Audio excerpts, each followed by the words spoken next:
प्रातः क्लास चल रहा था 6 जनवरी 1968 शनिवार को 10वें पेज की मध्यांत में बात चल रही थी।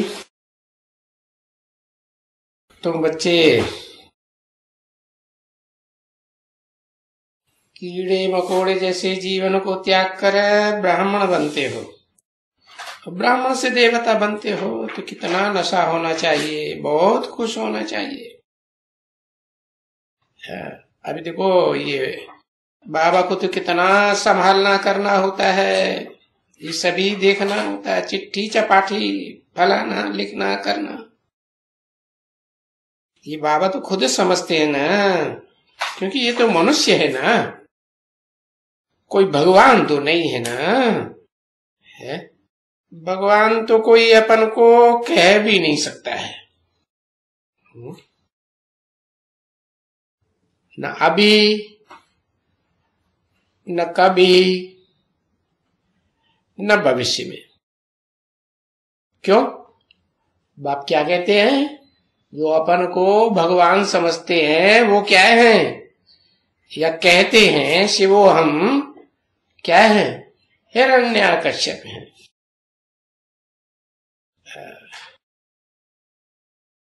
तो ये विचार किया जाता है भाई, हाँ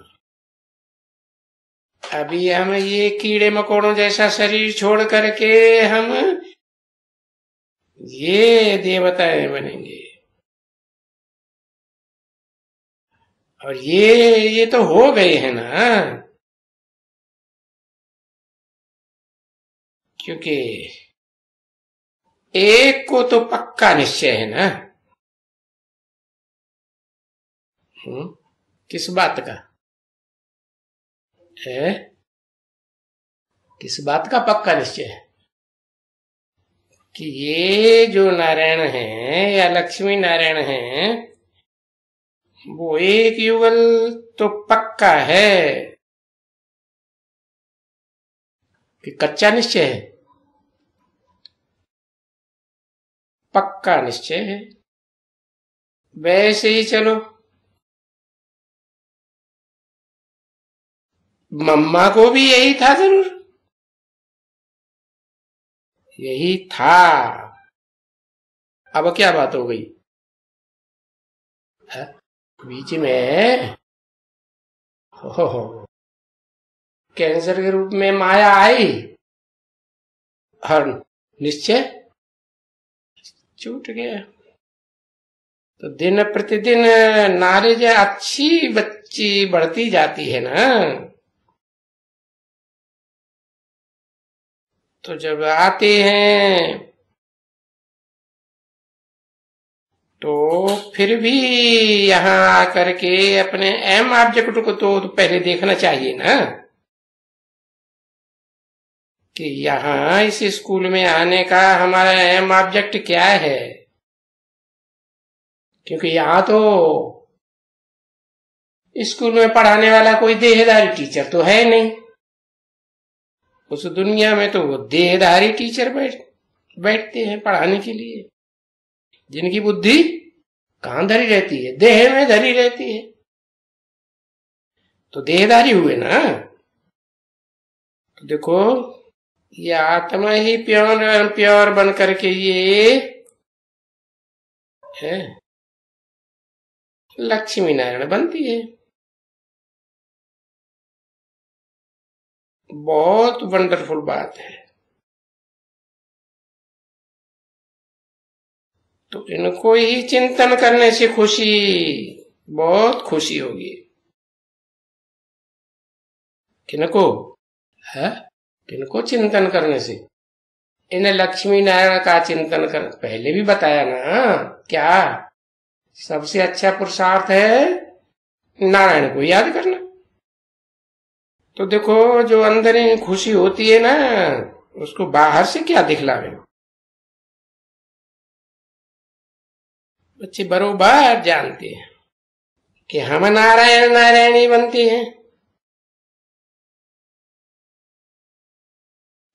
तो भला ये भी तो नारायण बनता होगा ना। कौन? भी क्यों लगाई दिया है? ये भी माने कौन? ब्रह्मा बाबा, वो भी तो नारायण बनते होंगे ना। परंतु वो समझते हैं बच्चे कि ये तो है निश्चय बाबा का रथ है? इसलिए इनका नाम ही रखा हुआ है। इनका, इसका नहीं, इनका नाम ही रखा हुआ है भाग्यशाली रथ है। ये तो अक्षर है जरूर है, शास्त्रों में दिए हुए हैं ना।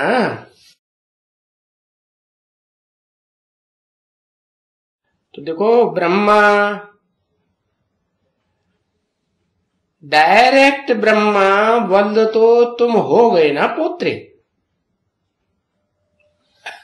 तुम हो गए पोत्रे। तुम किसको कहा? सन्मुख बैठने वालों को कहा ना, तुम हो गए पोत्रे।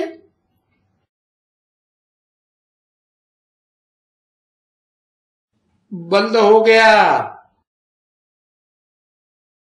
तो जल्दी वर्षा तो लेंगे ही,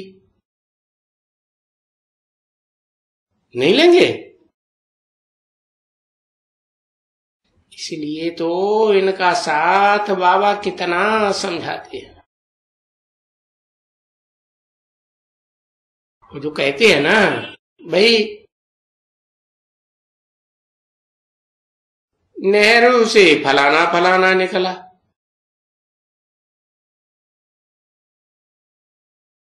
वो तो जो कॉपी करते हैं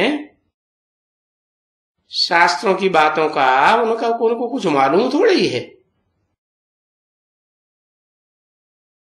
कि विष्णु से ब्रह्मा कैसे बनते हैं और ब्रह्मा से विष्णु कैसे होता है? उनको मालूम नहीं है। तुम बच्चों को तो मालूम होगा ना कि विष्णु से ब्रह्मा कैसे बनता है?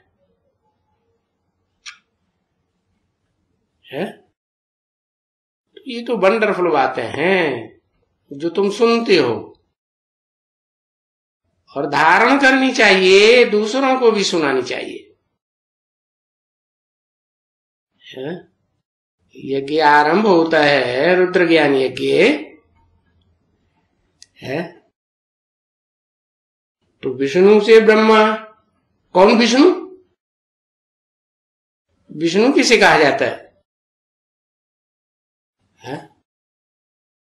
विष्णु कहा जाता है जिनमें विषय विकार की भाषा न हो है।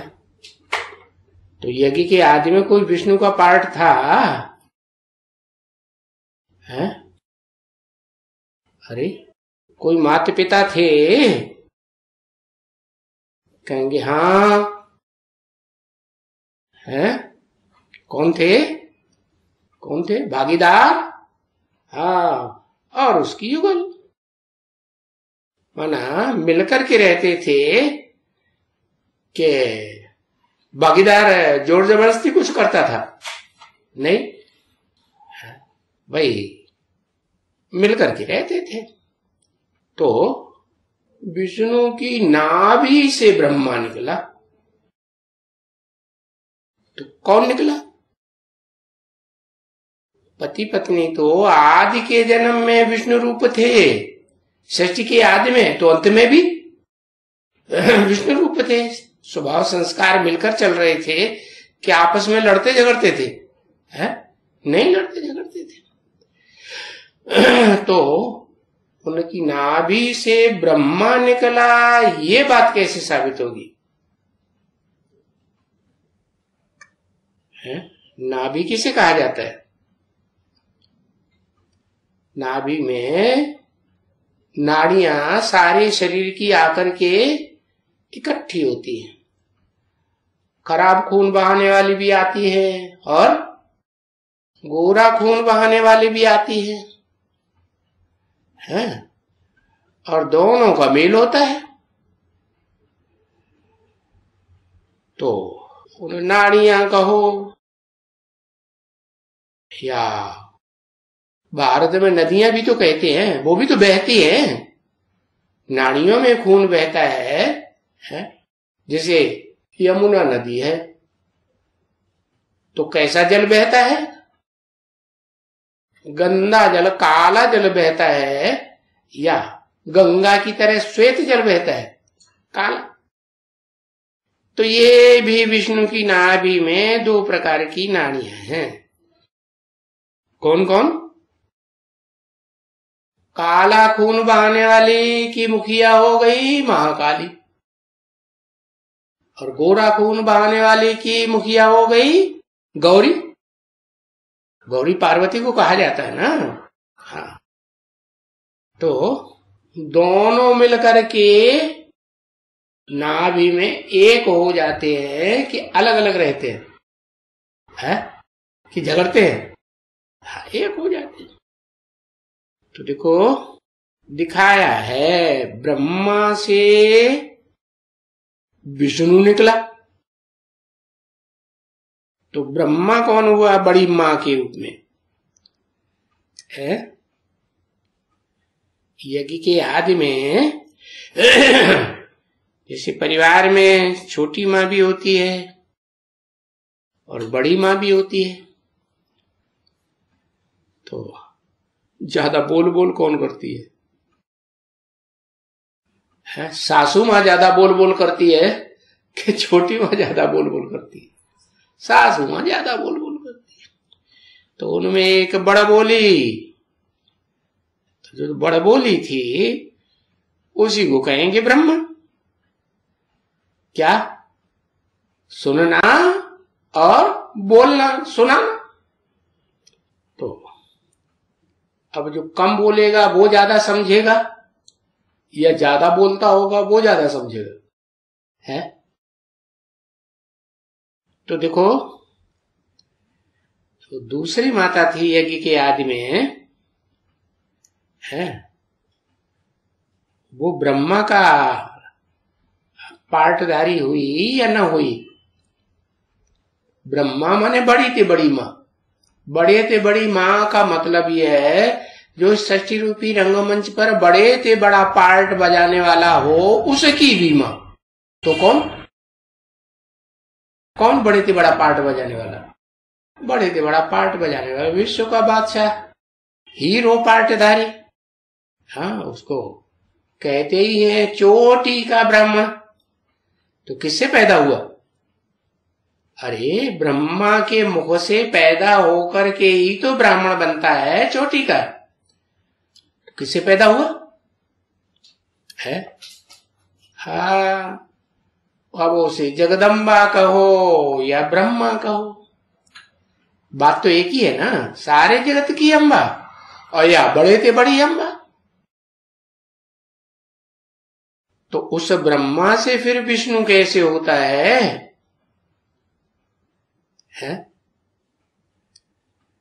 सिंध हैदराबाद में ओम मंडली में विष्णु का तो पता लगा, ब्रह्मा का भी पता लगा। आदि ब्रह्मा फिर किसे कहें प्रैक्टिकल में?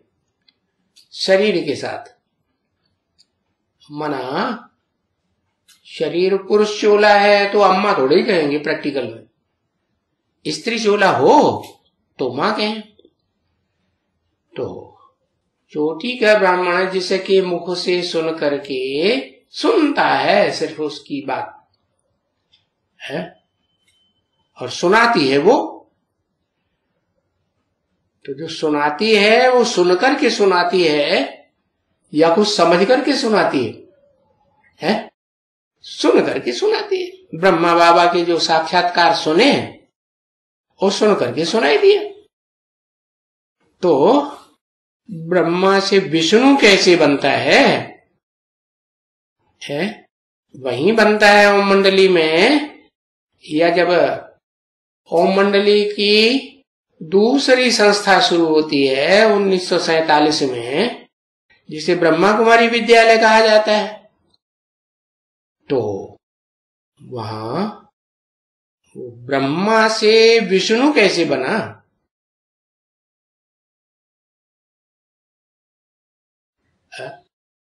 वो दोनों माताएं यज्ञ के आदि में थी, वो तो दोनों मिलके एक ही रही कि अलग अलग हो गई? एक ने एक को फॉलो किया, दूसरे ने दूसरी को फॉलो किया, दूसरे को फॉलो किया, ऐसा तो नहीं। दोनों माताओं ने किसको फॉलो किया है? ब्रह्मा को फॉलो किया, दादा लेखराज को फॉलो किया, या प्रजापिता को फॉलो किया है? दादा लेखराज को फॉलो किया ना। तो दोनों के संस्कार मिलकर के एक हुए या अलग हुए? एक ही हुए। तो कहेंगे पहला पहला विष्णु प्रैक्टिकल में कौन हुआ है? पहला हुआ या 2 नंबर का हुआ? इस षष्ठी रूपी रंगमंच पर संस्कार का मेल कराना करने वाली 2 आत्माएं, पहले पहले अव्वल नंबर की कौन और फिर 2 नंबर कौन? एक अक्षर लिखो, ज्यादा नहीं।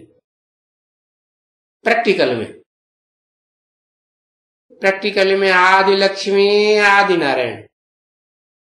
अच्छा, प्रैक्टिकल में आदि लक्ष्मी आदि नारायण थे। प्रैक्टिकल जब होंगे तो उनमें विकारों की वासना तो नहीं होगी ना, है? पत्थर बुद्धि तो नहीं होंगे ना। तो थे,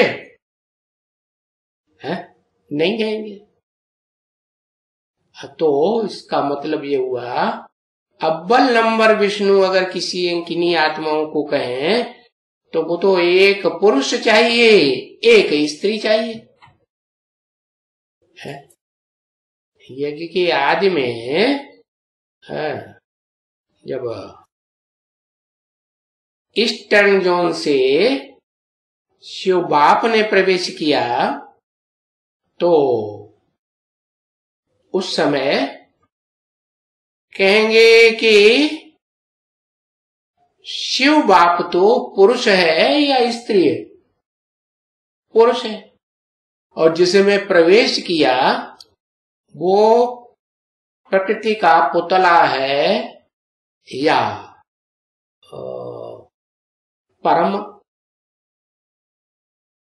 परम पिता है?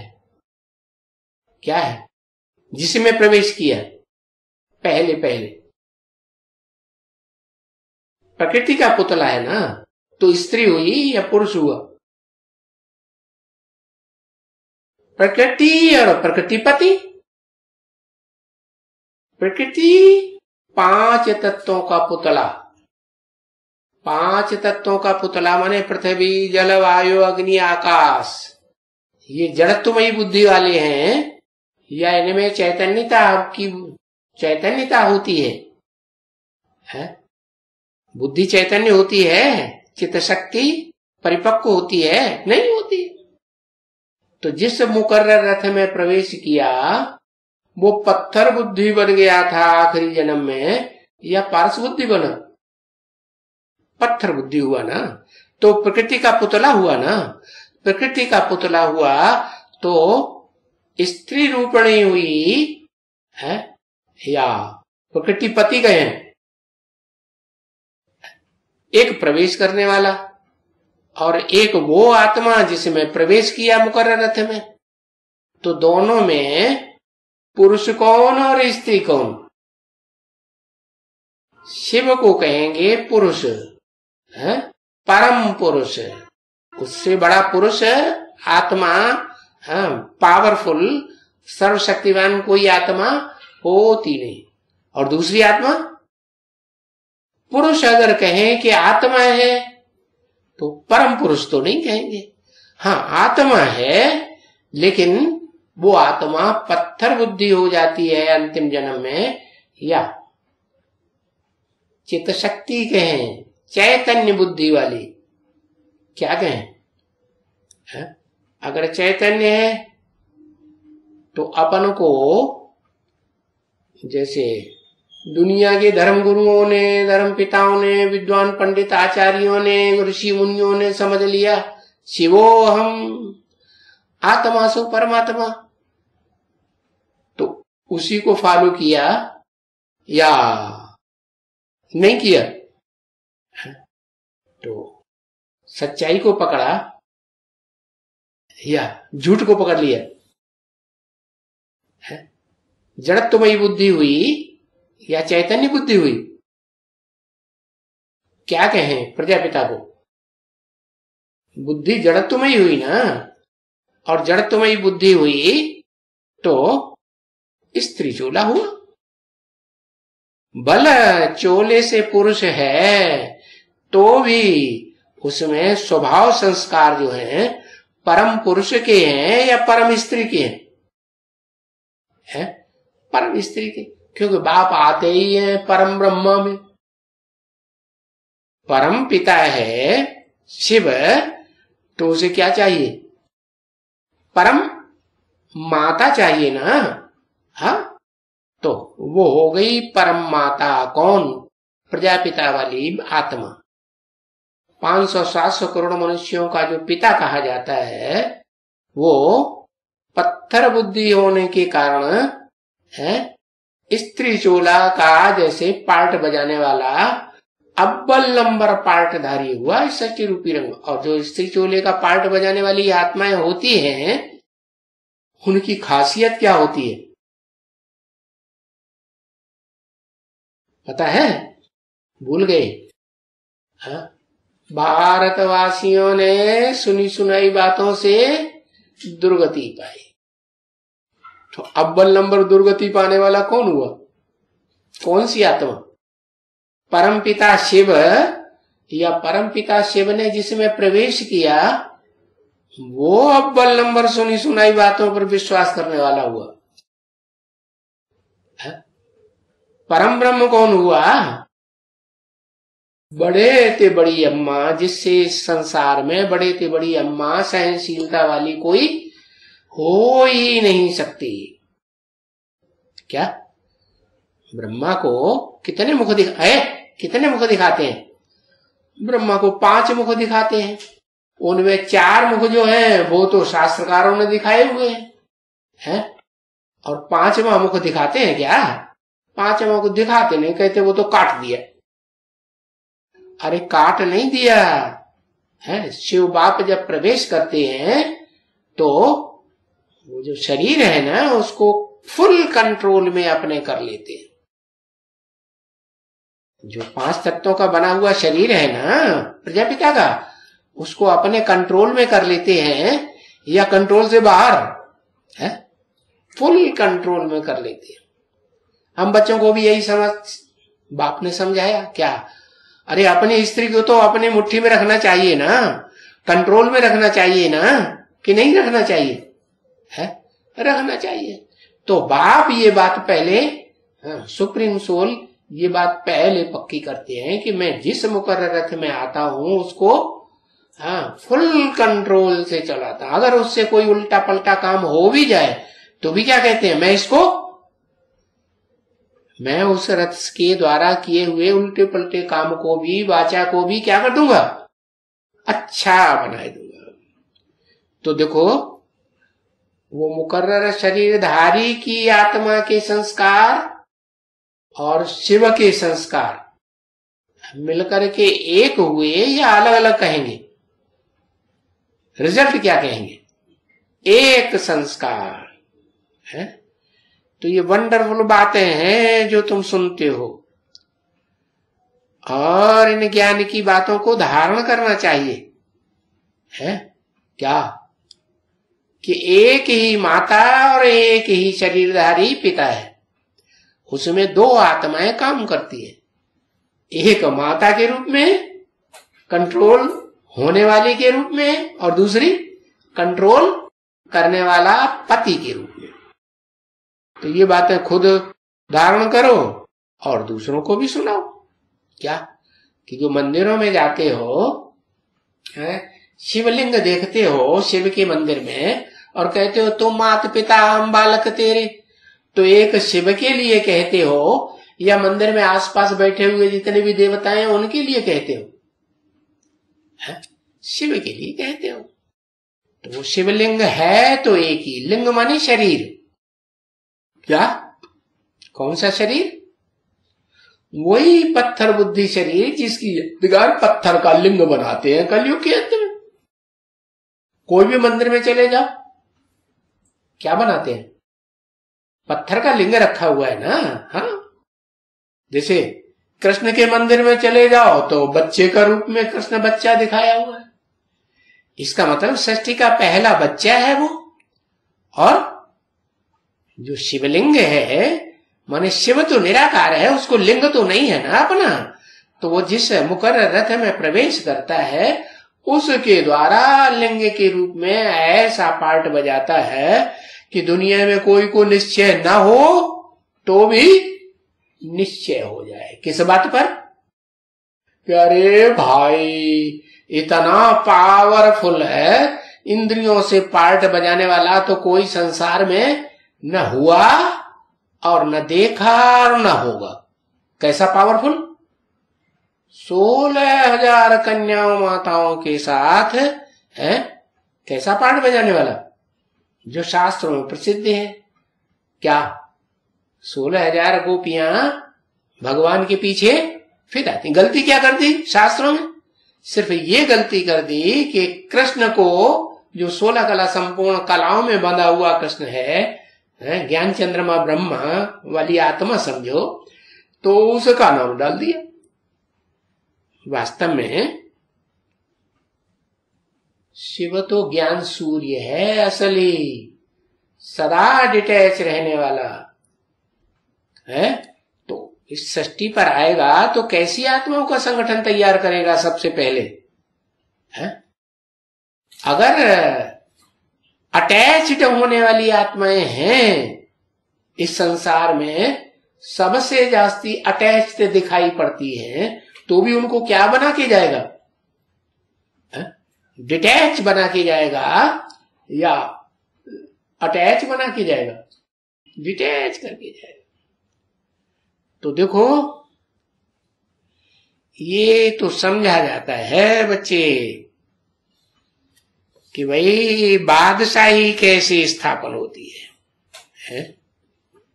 पहले एक के ऊपर बादशाही कि सारी दुनिया के ऊपर बादशाही? दिखाते हैं राम भगवान था। अरे राम भगवान कैसा? हाँ, उसकी सीताई को, उस सीता के ऊपर ही उसका पूरा कंट्रोल नहीं, वो ही श्रीमत की लीका से बाहर निकल जाते तो भगवान हुआ नहीं। तो ये समझा कि बादशाही विश्व की कैसे स्थापन होती है। शुरुआत एक से होगी या अनेकों के ऊपर बादशाही शुरू हो जाएगी? एक से शुरू होती है। तो जो भी नहीं पढ़ते हैं उनको सावधान किया जाता है। क्या नहीं पढ़ते?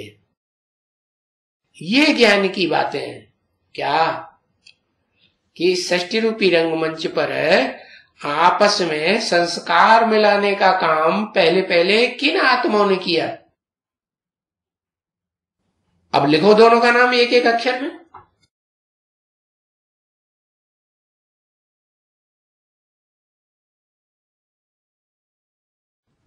एक अक्षर में लिखो तो लंबा चौड़ा लिख रहे। एक तो ठीक लिखा, शिव माने शिव बाबा, और दूसरा प्रजापिता है। ये सारी मनुष्य सृष्टि का प्रजापिता, जिसे मुसलमान आदम कहते हैं, अंग्रेज लोग एडम कहते हैं, भारत में आदिदेव कहते हैं, जैनी लोग आदिनाथ कहते हैं। तो वो इस मनुष्य सृष्टि का, हाँ, सारी मनुष्य सृष्टि का जो पिता है वो वास्तव में आखिरी जन्म में पत्थर बुद्धि बन जाता है। पत्थर बुद्धि माने जैसे माताओं को देवभान वाला कहेंगे पत्थर बुद्धि जैसा बुद्धि बनती है या पारस बुद्धि बनती है? हाँ, पत्थर बुद्धि। तो प्रकृति का रूप जो है स्त्री का चोला दिखाते हैं और पुरुष का चोला परम पुरुष का पुरुष के रूप में दिखाते हैं। इसलिए बाप है, सुप्रीम सोल बाप किस में आते हैं? स्त्री चोले में आते हैं या पुरुष चोले में आते हैं? आते तो है पुरुष चोले में, लेकिन उसको अंदर के स्वभाव संस्कार से क्या बनाते हैं? है? परम ब्रह्मा बनाते हैं। तो ये बातें सावधानी से समझनी है? अगर इस बात को नहीं समझा है कि षष्ठी रूपी रंगमंच पर पहले पहले विष्णु ग्रुप में पार्ट बजाने वाली आत्माएं कौन है? तो कभी सुधरेंगे नहीं है? तो फिर भले यहां बैठ करके सुधरे है? और जब तक न सुधरे तो बाहर में क्या जाएगा और क्या करेगा है? खुद ही नहीं सुधरे तो बाहर जाकर के दूसरों को सुधारेंगे है? विष्णु बनाएंगे, ऊंच से ऊंच पाठधारी विष्णु बनाएंगे या उल्टा बनाएंगे है? संस्कार बिगाड़ने वाले बनेंगे है? स्त्री पुरुष के ये फिटाने वाले बनेंगे या स्त्री पुरुष को जोड़ने वाले बनेंगे? फिटाने वाले बनेंगे। वो बाहर में जाएगा है, खुद नहीं सुधरा होगा तो ज्ञान तो नहीं सुनाएगा। हाँ, पीछे ये है किचन में कुछ न कुछ करेंगे क्या? जैसे बोली दादी है? कुछ न कुछ भाग्य बनता है या नहीं बनता है? लेकिन ज्ञान की गहराई की बातों को समझती है? नहीं समझती। तो कहेंगे ये भी तो देवभान हुआ ना है? हाँ, ये है कि वो स्थूल पकवान खाना हम कैसे कैसे बनाएंगे है?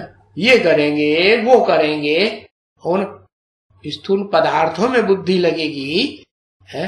या आत्मा और आत्मा का बाप परमात्मा, आत्मा परम पाठधारी जो हीरो पाठधारी आत्मा है, वो कैसे स्त्री चोल का ऊंचते ऊंच पाठ बजाती है अंदर के संस्कारों से, और उसमें प्रवेश करने वाला परम पिता शिव कैसे पुरुष का पाठ बजाता है, और दोनों के संस्कार मिलकर के एक हो जाएं है? तो ये बात को समझेंगी, ये गहराई को समझेगी है?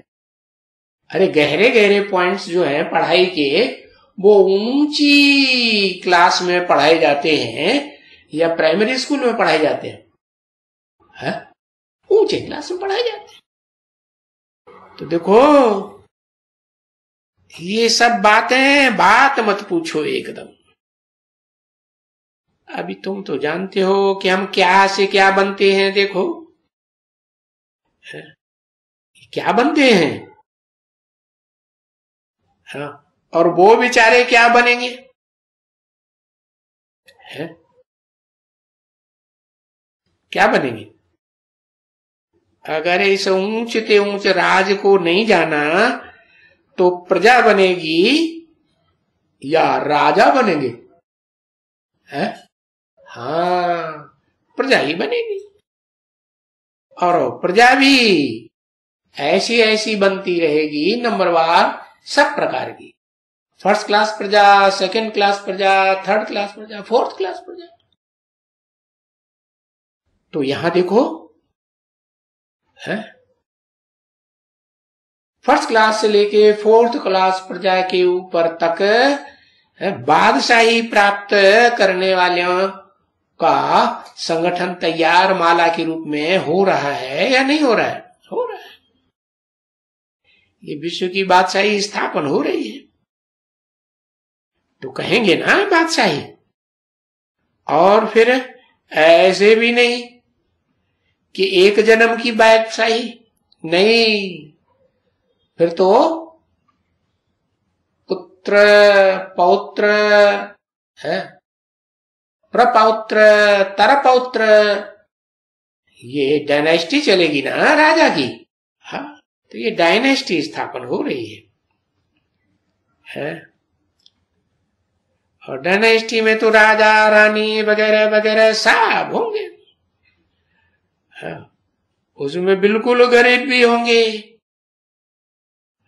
नंबरवार होंगे कि नहीं साहूकार, कि सब एक जैसे होंगे? हाँ, ओम शांति।